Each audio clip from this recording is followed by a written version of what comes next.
Hey everybody, and welcome back to Ready Steady Play, where we're going to go through our final thoughts on Gaia Project. I'm Mike, I'm Ben. and Graham was fired. Oh, okay. Too many poop jokes. But we always we have this brutal regime where the loser is always cut. Oh, Yeah. So okay. you're lucky that you haven't like flat out lost one Yeah, yet. that's true actually.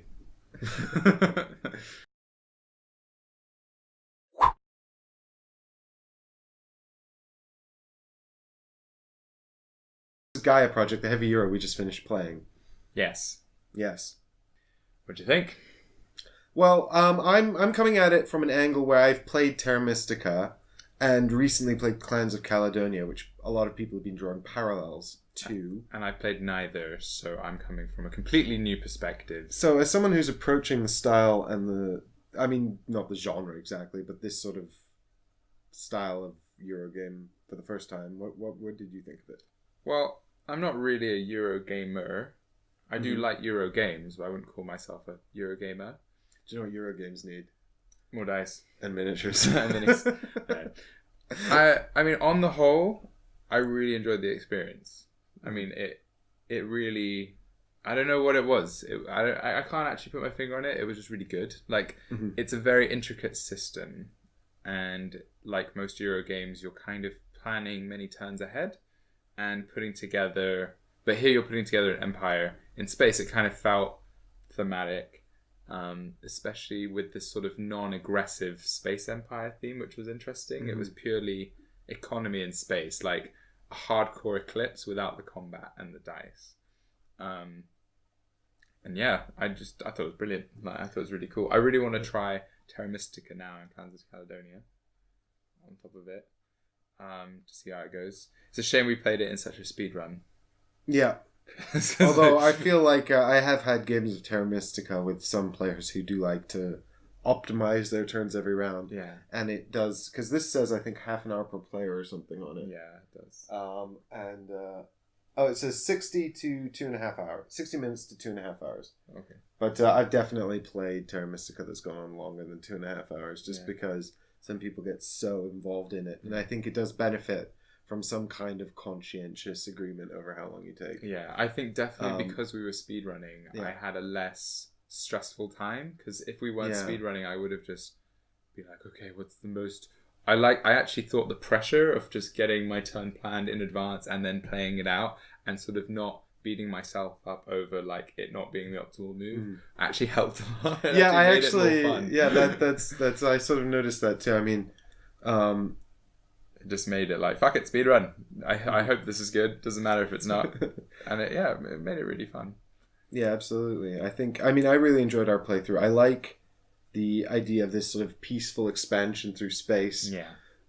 Where it's like the most aggressive you can be is, you took my planet, sort of like passive aggressive sort of territory control. The only interaction is really taking these board actions, which you can do. Which is a bit like sort of worker denial. Worker placement, in denial. And then, I guess, charging off each other. Like when you... The passive charging. If you colonize within the vicinity of someone else, they can charge off you. Mm-hmm. But apart from that, the player interaction was pretty low. And I don't know how I feel about that. I don't know whether I would like more player interaction. I mean, of course, I was thinking there'd be like a very minimal combat mechanic, like really tiny, like not a major thing. Like maybe one race could do combat with other people. I thought that would be quite nice. But I'm pretty sure as a Eurogame it would completely destroy the entire system that's been very intricately put together. I mean, playing this, you see that someone's put a lot of time and effort into this. I mean, I haven't played Terra Mystica. I don't know how much was built off Terra Mystica, but even going into Terra Mystica, this was lovingly tested and lovingly built on. It seems really balanced. It seems really like well put together. Like it's kind of a work of art in itself. Have you come around on your opinion of the Terran's ability during the playthrough? You did mention a few times that you thought the Terran's racial ability was OP, and I was saying to you afterwards that I don't think it's necessarily OP. I think it's more about the... It's an obvious playstyle. Yeah, the ease with which it sort of leads you to a strategy, or the ease with which you can grok it. Like, the Terran's ability is quite easy to pick up, and then it's quite easy to see how, it's like, okay, obviously I should transform transdim planets as often as possible, because not only does it not really cost me anything, in fact, it actively benefits me. Whereas something like the Taclon's ability, which is the poop bugs, what Alex was using, their ability is simply to have a Mind Stone, which gives them more power. And all that really does is unlock all of the things that cost power more efficiently. And actually, that's basically everything. So it's like, instead of giving you an obvious strategy of colonizing transdim planets, instead it says, here's a whole menu of options, find your own strategy. And that's always more difficult, especially if you haven't played before. Yeah. So in a way, it probably would have been better to give Alex the Terrans, but we didn't have a system to it. I just went, I want the orange one. Yeah. And I gave Alex the option. He was like, these poop bugs look cool. It's like, fair enough. So even so, though, I felt like my race ability was every time... Okay, it was weird. It was like, I start here on the... Well, most races get to start with one sort of rank of research and something. So I started with the sort of colonize one, and I get like a bonus to... You get 3 bonus knowledge every time you colonize a planet. But only once I've built my main place. Only once you built your planetary institute. But as I advised you guys before we even started playing was, for the vast majority of the races, the reason you start with so many resources is to get your planetary institute out turn 1. So in a way, the way my race makes its points is through science. But you said we did do the science scoring a bit wrong. Right, yep. So maybe I wouldn't have lost as much. Maybe I'm thinking my race was more underpowered than it actually was, because I got less points for what I was supposed to be doing. Mm-hmm. But also, I think at the time when you were talking about your race, there were there's a bit in the final episode where we're sort of like, wait a minute, what are these victory points at the... Or you said, I think specifically, like, what do we get victory points for at the end? Oh, yeah. So it might be that you didn't realize that actually you get 4 victory points for every stage above rank 2 that you've completed on these tracks. Oh, okay. So, and that would have probably helped inform your strategy if you'd known that, to go heavy into sort of like more research. Like, for example, having these 3 stages like you did should have earned you 12 points. Rather than 4. Yeah. So, what else are we going to talk about? So... Well, I think let's talk a bit about... why don't we start with the sort of the colonizing of the planets, because that's a bit different to Terra Mystica, and I think it's also sort of, in a way, at least for Terra Mystica, it was the main selling point of the game. It was like, here's a land, and you're going to play as races, turning the land into your own kinds of land and controlling. I guess here you're not doing that. Here you're you're sort of, there's only one sort of thing you can turn, but the rest are already there, and it's about sort of finding which ones. I mean, you still have the sort of the transformation of Terra Mystica in... Actually, it's more similar to the way in which you turn the planets into your own type of planet. Oh, using the sort of distance around. Exactly, using the terraforming points here. Whereas this sort of turning transdim planets into Gaia planets and colonizing Gaia planets is actually kind of a new thing to Gaia Project. And it's sort of taken that original Terra Mystica concept and gone in sort of 2 slightly different routes with it. Because the main difference with this chart and this sort of thing, the main difference is that you must sort of do it all at once. Whereas in Terra Mystica, you can partially transform the land and then leave it and wait and finish it later. Okay. But here, if you want to put your geodins down on an Earth planet, you've got to go all the way. And the only way to mark that this has been terraformed at all is because you then build a mine on it. And so you can see the orange people are on the blue planet. That must have been terraformed and no one else can go there. Whereas, I could, if I was the machine people and I only had enough terraforming points to turn this into a moon, I could do that and then finish it later. Oh, okay. So in Terra Mystica, there's a bit more of a progression. It's not common. Like in Terra Mystica, you're not just changing the land up all the time, but what you are doing is you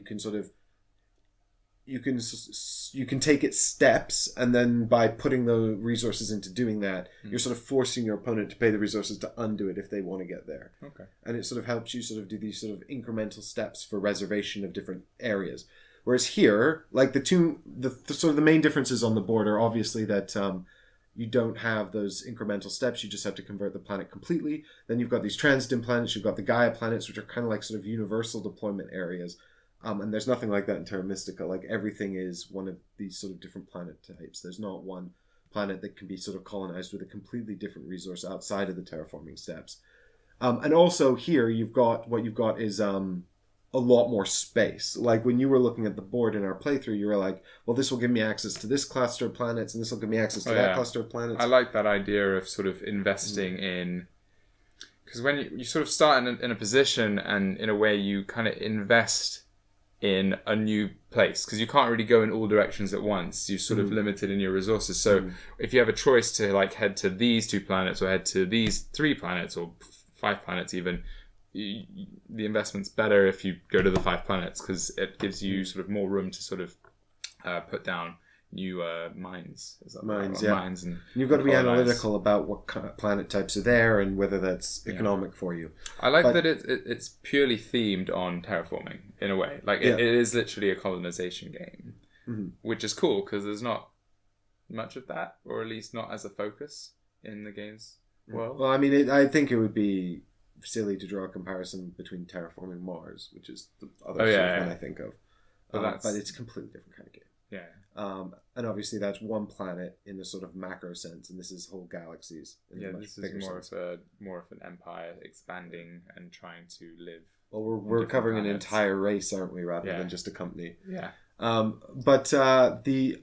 was trying to think whether I like the board updates, because the other big changes, like I was saying, getting these clusters of planets. Maps. But, the map is modular, but I was going to say in Terra Mystica, the map is set. There's a second board that you get in the expansion, but that board doesn't really, it's not an alternate board, it's a replacement board that balances it out a bit. But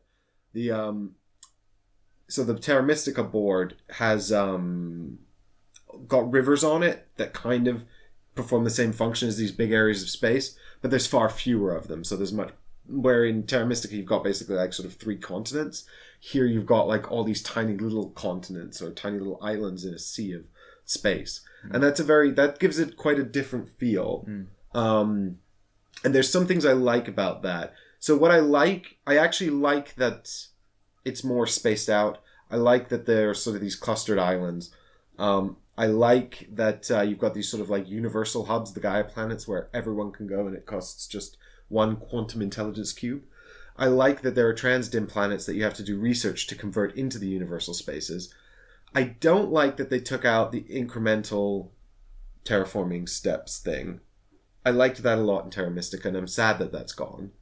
I guess they had a good reason for that. Maybe they just didn't want to include 1,000 tiles for each planet type, like they did in Terra Mystica. But I'm sad that that's gone. Also, I don't like the way in which... no, it's not that I don't like the way, but what are they called? Foundations. The federations. The federations in this are the same as towns in Terra Mystica, but I felt like just the mechanics for working out the towns in Terra Mystica was a bit simpler. Yeah, it was a bit of a... I think I made a mistake in thinking something at some point which kind of screwed over a strategy on how they work. I made a joke of that in the video, actually. If you want to see that, that's in episodes 5 and 6 of our playthrough. What was the joke? Oh, it's basically, there's a point in episode 5 where you ask me, can I build a federation here? And I'm totally like, yeah, of course you can. And you'd indicated that you wanted to use the Planetary Institute, which you'd already used. And I just forgot to tell you that you couldn't double it. So I was like, I'm pretty sure I gave bad advice on this one.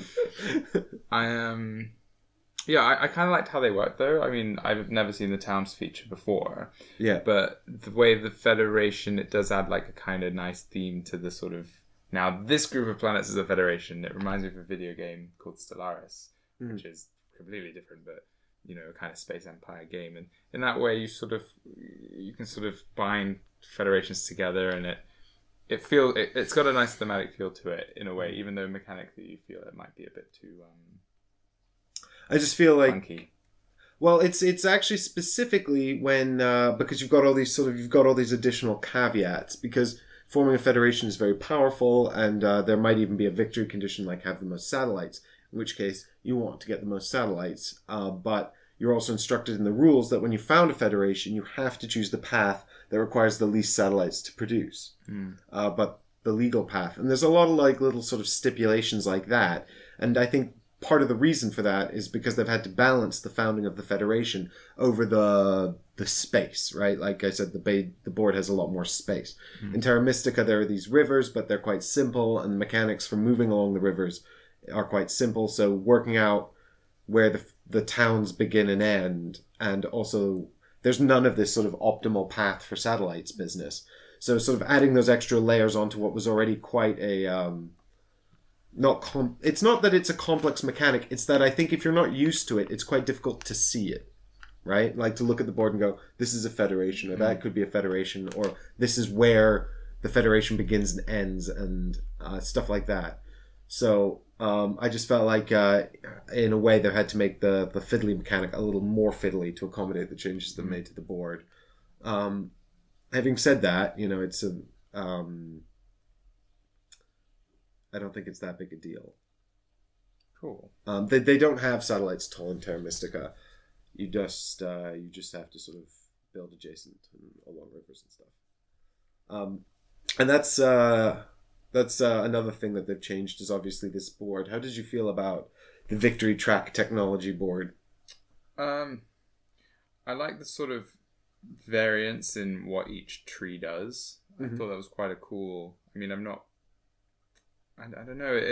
It's interesting how each tree plays with a different mechanic, and there's no real like optimum choice for like your empire. Right, they're all useful. They're all like really, really good. So there was always like, oh shit, which one do I do? But it's cool that, you know, once you get to a certain, like once you've crossed this line here, you get access to, you get like cool bonuses as you go. Especially at the top when you just get like a tech or something, one of these things for free, and you can then level up any other one. So I really like the way this worked as a mechanic.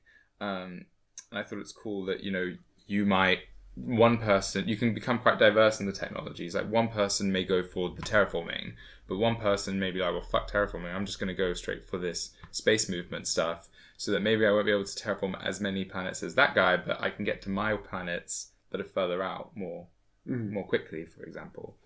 But yeah, I don't really get this tree though. The one QIC the research one gives tree. you QICs and nothing else. Well, I feel like had we been playing the rules for the Gaia planets correctly, that might have been more prominent, because QICs become a lot more valuable when you can colonize an entire planet just by spending one. Oh wow, that's pretty cool. I didn't know that was a rule.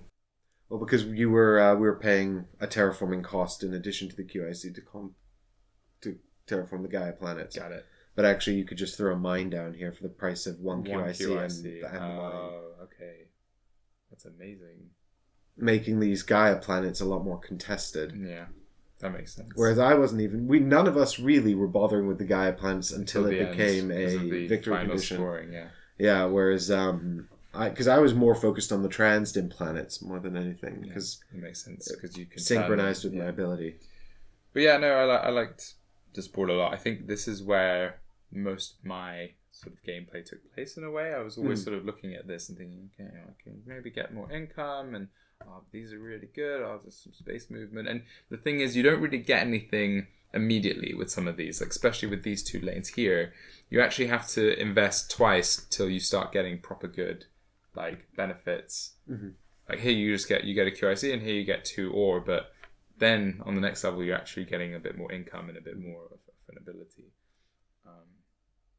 So yeah, I really like that was interesting. the options it presents and the way it sort of rewards you for choosing different directions, or enables you to choose different directions for your civilization, but also rewards you with victory points and with resources and stuff like that. I think we might be underestimating this track, actually, because when I think about how hard it was to get 2 QICs, it was really difficult. And if you can get up here or even here and get 4 all at once, I mean, you can buy that thing, whatever that is. Must be good. It's cost 4 of them. Yeah, it must be good. So what about all the different races and stuff? I had a little peek at the rules and read up on because each race actually has two. So there's not just 7 races. Yeah. There's 14 races, which is awesome. I mean, in terms of replayability, that's amazing. Like, that's really good value, I already think, because just the difference in some of our races were, and we were playing the most sort of bread and butter races. You know, we didn't have any too insane abilities, but one of them doesn't even use like or need satellites. One of them just like space stations, right? Doesn't even use planets, just put space stations down, which is cool. You know, that's really neat. And they're not just variable player powers. They're actually, some of them are actually really asymmetric, which is nice to see. That's very cool. So what there is there's 2 races per planet type, because you can't, and they're double-sided boards because you can't use the same so you'd planet types in the same game. Like poop bugs on one side and then Twi'leks on the other side. That's Twi'lek. Sort of a Cyclops Twi'lek. Yeah. Twi'lek. And they start with 1 on the navigation chart. There's one race in here I was talking about during the Setup and Rules video that I just can't pronounce. Can you say the name of this race? Hajj Khalas. Obviously. Easy. Obviously. I feel like you added a G into the first word, though. Hajj. Huh, that's probably right. Oh, they're like international traders. Look at that. They just buy goods for really credits. Cool. That's very cool. See, I would definitely play this again. I'm like, yeah. I want to play this again because of just all the variation and all these cool trippy races. I want to see the machine people. Yeah, I mean, I love the different player boards, and I love all the options they give you. I like how sort of variable they are. Wow. I do feel like you have to sort of warn players in advance, like your racial abilities are hugely important, and so that's something I actually forgot to mention. There's one thing I didn't like, or I don't know if it's there for a reason or it's different with other races. Oh, look at that. Their building tree is different. Yeah, their building trees the other way around. But so this is a bad example, but that sort of racial building, that like main thing you want to get out. The Planetary Institute. The Planetary Institute that you said get out as early as possible, which is kind of an optimum strategy. I always that's why I don't know because I haven't played the other races, but I feel like I said the vast majority of the time it's a good idea. Yeah, but that feels weird to me. That feels like if there's a game where if the game needs you to get this sort of thing out, why don't you just start with it? Why don't you just start with it? That's kind of I feel like it's partly to give you options. I mean, you got to bear in mind as well, if you're playing the full version of the game, which we didn't do in our version, really? You actually choose your own deployment. Oh yeah. So you might decide. So it gives you the option of changing which of your 2 spots you put the Planetary Institute in after people have started developing their stuff on the first turn. Makes sense. So it sort of gives you like, and if you're the player who plays first, you put down a mine first and last. So, if you were forced to put down your Planetary Institute then, it limits your options to sort of decide which of those 2 spots it's going to go in later. Plus, it also gives you the option of saying, well, I actually don't really need this ability turn 1. I'm going to save my resources and see what my opponents do and maybe build it turn 2. That was my only gripe there, I would say. I mean, I think it's one of those things where it is. I need to play it more to actually see. I would say, like, to any new player, get this out as quickly as possible. But to more experienced players, I think they still want to get it out as quickly as possible, but they might just pace it with a bit more nuance. And I think that's just something you can get from playing it a bunch. And that's a product of it just being sort of a complex system with lots of moving parts. I guess coming back to what we were talking about when we're setting it up for the first time, and in my mind, it's actually a relatively simple game, but I don't think it is, in fact. There's a lot of subtleties that only come out when you sort of play it. Definitely. It's one of those games which is hard to learn and hard to master. Like, there's a lot of depth to it. Yeah. I wouldn't say it's for the casual gamer at all. I don't think it's far harder to understand and just grok the sort of strategy of the game. I know it's easy for you because you've played Terra Mystica, but even for me, who've played loads of complicated I still games, managed to make lots of mistakes in our playthroughs. Yeah, I mean, it's not an easy. I would call it quite heavy. definitely because it's a resource management game, and with all resource management games, they can be punishing if you haven't properly planned your turns. But interestingly, I think while it will reward you for thoughtful and cognitive play, I don't think that's essential to having fun with it. Oh yeah. Like I said, we did the speed run. We got a bunch of stuff wrong. We still had a really good time. And I think in a way, it continues to be an interesting puzzle even after you've kind of irredeemably messed up. Yeah, for sure. Which is, I think, much to its credit. Let's talk about components. Right. One of the interesting things about this is they've got in Terra Mystica, all of the civilizations are little wooden tokens, and they're very sort of generic wooden tokens. The buildings are just cubes and circles and stuff like that. The mines are like the houses from Catan, or whatever, the settlements from Catan.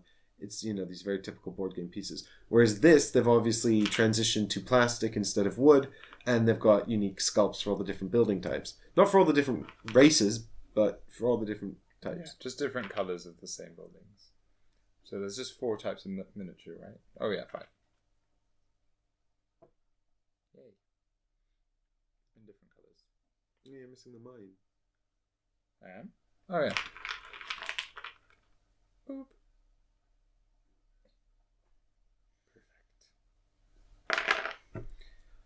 So I was a little disappointed they weren't wooden anymore, but a lot of people seem to prefer acrylic.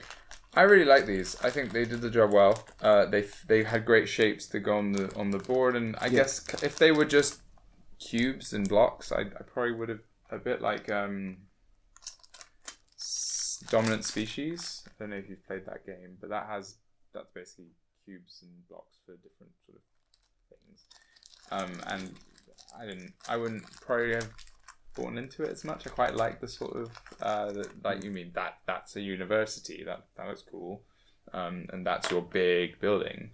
But at the end of the day, they are just buildings, and it's weird having like one building on an entire planet. Like it would have been cool to have the sort of, I don't know, it wouldn't fit with the mechanics, but I like spaceships and I like spaceship miniatures, and I was thinking maybe there'd be a few spaceship miniatures. It's funny how much effort they went to with all the buildings, and then the satellites are just cubes. Yeah. Well, I mean, but you'd have shitloads of these. That's the thing. Yeah, but I mean, I really like these. I thought these ICU cubes here. QICs. ICU cubes.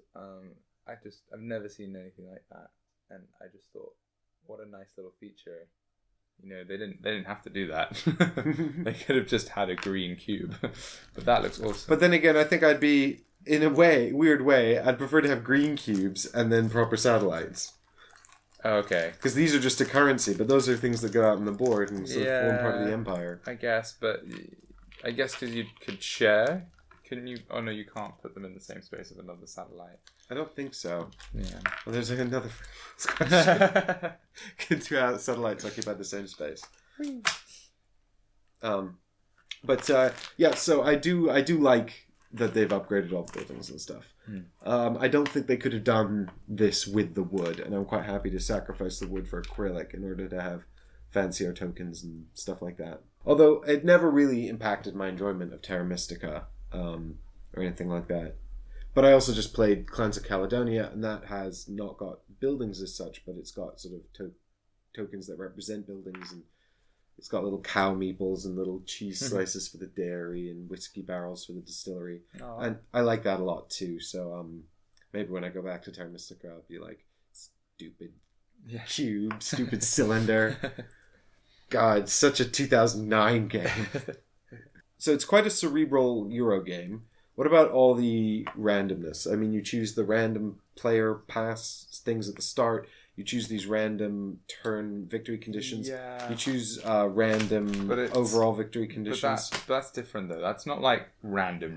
That's not like, I'm going to do this. Oh, I may or not do it, or I may or may not draw the card. This is like, at the beginning of the game, there is a random configuration, but that stays as it is for the rest of the game. Mm-hmm. So I wouldn't call that randomness in the game. I would just call that randomness in the setup before the game. Right. Which so that's why it's okay.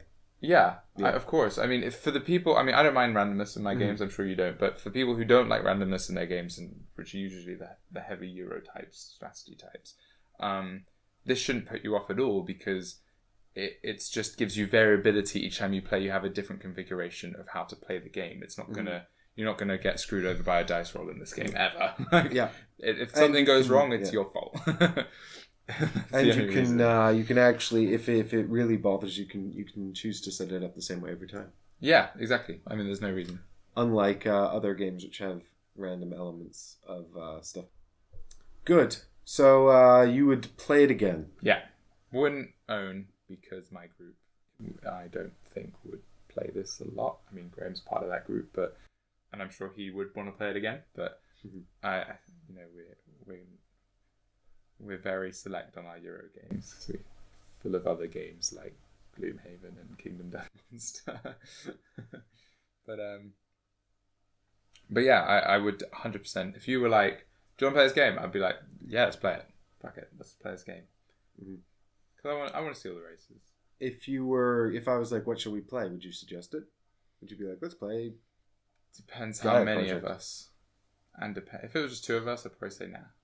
But if there were like 3 of us, I'd say, oh, why don't we play Gaia Project? I think there's a neutral player you incorporate with too. Sort of like halfway to the Ultima player. Okay, well, turn off the cameras and let's just play. Got it all out. Let's do it. Got everything out. Yeah, I'm actually really keen to play it again. So I would suggest it. In fact, I'd be like, let's play this. Learn this complex. The one thing about let's play this again is that it can be very overwhelming for new people, and it's got the suggested setup for first time players. It's got the suggested races for first time players, and if you vastly outstrip the people you're playing with, and you're constantly sort of teaching it to new people and going back to that sort of configured setup every time to play it, to teach it to people, that can get a little tiresome. Yeah. Like, once you've played it a few times, you're really keen to get into the sort of the modular board and the different races and all that kind of stuff, which you can't really access when you're teaching it constantly. So I think it does benefit a lot from having sort of a set group of players, especially players who are used to playing this kind of thing, where you can play a sort of over and over again and sort of add the more complex stuff in regularly. Definitely. Cool. Good. There's that's it. We're done recording this final thoughts. Yay. Let us know what you thought about having all the components out on the table. This is a new configuration after much request. But we didn't open the box. No, we're never going to open the box. I'm putting my foot down. The box stays shut. Box stays closed. It's for an entirely different type of channel. Yeah. So we'll be back tomorrow to be playing something else in an entirely new adventure. It may or may not be something very similar. So not an entirely new adventure? An entirely different kind of adventure. We won't be in space, that's for sure. Okay. Definitely won't be in space tomorrow. But please come back for that. And thank you so much for watching this video. Let's film Clank in space. Let's film Clank in space and release it tomorrow. Just to call me a liar. If you want to see Clank in space, leave a comment. Please do, but actually. We did already play Clank 1, so I don't know if there'd be any interest in that. But if there is, you can leave a comment in the comment section below, and maybe we'll do it. If there's one comment, we'll do it. Right, Mike? I have no promises. Absolutely not. If there's one comment, we'll do it. Can you guys play? Can you play 40 Lantern Units of Kingdom Death Monster, please? Oh yeah, I'll that too. I'll play that. Thanks for watching, everybody. We'll see you tomorrow. Bye.